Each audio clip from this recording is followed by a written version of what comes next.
On August 3rd, 2018, Swimming was released. Malcolm's first project since Divine Feminine, which I loved. I've been following Mac since his kids' days. From senior skip day to spins, kids outline what every angsty teenager looked up to. Mac was free, he was doing whatever he wanted, and as a younger teen in those years, I don't think that I looked up to anyone more than him. I purchased Swimming on vinyl and later on CD after he passed. I physically haven't listened to an album so many times. When you listen to an album that much, you eventually become submerged into each and every lyric without even trying. Even on the first few listens, it's clear that Swimming details Mac's current struggles in his life and his journey of keeping his head above the water while swimming through the struggles of life. He learns how to deal with those issues within swimming. We join him on his quest of psychological growth. But on September 7th, 2018, Swimming was the end. With Mac's accidental death, Swimming and the Journey of Psychological Peace marked the last non-posthumous album for Mac. It was bittersweet. Mac's estate went into a well-deserved grieving period of silence, with next to no updates on what's coming next, other than a few singles. Until January 8th, the album Circles was announced and set to release in only 9 days. In an official note from his estate, Mac was stated to be well into the process of recording Circles, which was meant to be a companion album to Swimming, creating the concept of swimming in circles. The album was in fact in progress in February, well before his death. He worked closely with John Brion throughout the album, and John took the torch and did his honors of finishing it in his memory.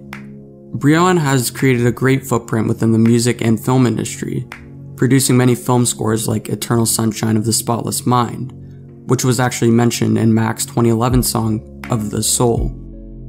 In order to understand Circles, So It Goes, the final track of Swimming, is essential. It is to no surprise that Mac had a sweet spot for writers, this time for Kurt Vonnegut's novel, Slaughterhouse-5, where each time in the novel death occurs, the term So It Goes is accompanied by these events. By using the same term So It Goes for any death in the novel, portrays that death is inevitable, no matter how important you were and what you did in life, that's life. Which is something that can not only be applied to death, but inconveniences in life itself. Sometimes awful people will live long and prosper, or great people will pass too soon. So it goes. We are not in control. My God, it go on and on, just like a circle I go back where I'm from. Clearly referencing his upcoming album and companion, Circles. The album begins with Mac feeling lost, losing his direction and creating a realization that even though his head is above water, he is swimming in circles and getting nowhere, which creates the realization that he has gone in a circle after his relationship was over. Left with nothing but memories and the feeling of being alone once again. A theme in Mac's life is age. If you've gone through any of his songs in The Dearest Truth, Mac has lived many lives. It is hard to point out an artist that grew as quickly as the man from Pittsburgh. The maturity that he showed through his jazz persona was initially found through Larry Lovestein at only 20 years old. Even the Divine Feminine spoke about love much past the maturity point than any other artist today. Mac felt old because he created more experiences throughout his short life than those triple his age. From intimacy to traveling the world, his experiences made him extremely diverse. Not only this, but growing older is commonly associated with complications, from health to relationships, hence why he is way too young to be feeling this old. Throughout the album, Mac feels trapped inside his own head, which is not something that he was unfamiliar with before Circles, or even Swimming, once again accompanied by his own thoughts. We file thoughts, memories, feelings, and everything else that makes us human. Then we find ways to link them all together. There's definitely a beauty within good news. Mac explores outside his head, while filing the cabinet of bad and good thoughts in his own head, and creating an understanding. Diving into his own ego, and realizing that people have something to say on his good or bad days.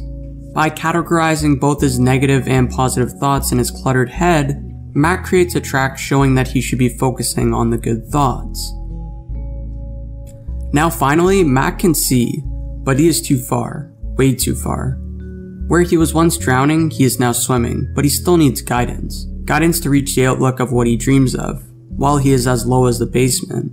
Filing such negative thoughts to positive thoughts is only a step, and creating an understanding is like looking at a mirage without guidance.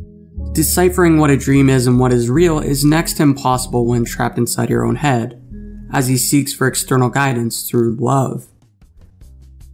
If I took everybody and summarized it into 3 words, we would find ourselves looking at the mantra So It Goes. Mac couldn't speak about death in a more beautiful manner within this album. Considering that Mac sampled renowned poet Charles Bukowski in Wedding off of Faces, his manner that he speaks on death holds quite strong similarities. It's okay. Things take on a repeat, you understand? You keep seeing the same thing over and over again. The same substance, the same action, the same reaction. So you get a little bit tired of life. So as death comes, you almost say, okay, baby, it's time, it's good. So I know I have very little fear of death. In fact, I almost welcome it. But the only thing that doesn't make every sunset feel the same way is when he shares it with another soul. Sharing the perspective of life with a loved one refreshes the repetition of life, making him never want to go away. As the album continues with Woods and Hand-Me-Downs, we see a repetition of events going on. Through the ups and downs of life and relationships, we can slowly realize that he's going in circles, but each and every time slowly gaining self-realization. The core realization and making peace within his once cluttered head is found on That's On Me, the peak of selflessness and coming to terms with the ending of his relationship. His direction is finally found and his spiritual journey is like night and day, comparing to the beginning of the album. We all have our own views on the symbolism of circles. Swimming is a companion to circles, getting nowhere, ending up at the beginning of no hope once again. We all feel like we swim in circles sometimes, right? But each time we start our circle of no hope once again, we restart our journey, but we are not the same person. If we take every fault we have as a learning experience, you can realize that starting over again in your circle isn't completely starting from square one. Like starting a new job after getting fired after 5 years. You have an intangible skill set that you did not have the last time you started your circle. Mac becomes the greatest version of himself by understanding himself among his journey through this circle. The final song, Once a Day, is one of the few that has sole credits of Mac. Don't keep it all in your head, the only place that you know nobody ever can see, is indefinitely one of the most optimistic lyrics that Mac has ever written. At the end of the album, he has reached the peak of realization that no, nobody's life is a perfect circle, which Mac admits in his song Perfect Circle off Good AM, rhetorically, through the question, can you draw a perfect circle? We all go on our own journey of our non-perfect circle, but this album shows improvement when starting each time again. If we take the opportunity in understanding and accepting our faults, we will grow. And eventually, things will in fact get better. Thank you, Mac, for showing us this, and thank you for the perfect send-off to your discography. Let me know down below what you guys thought of this album, and if you guys had the experience of growing up listening to Mac Miller. Thank you guys so much for watching, and until next time.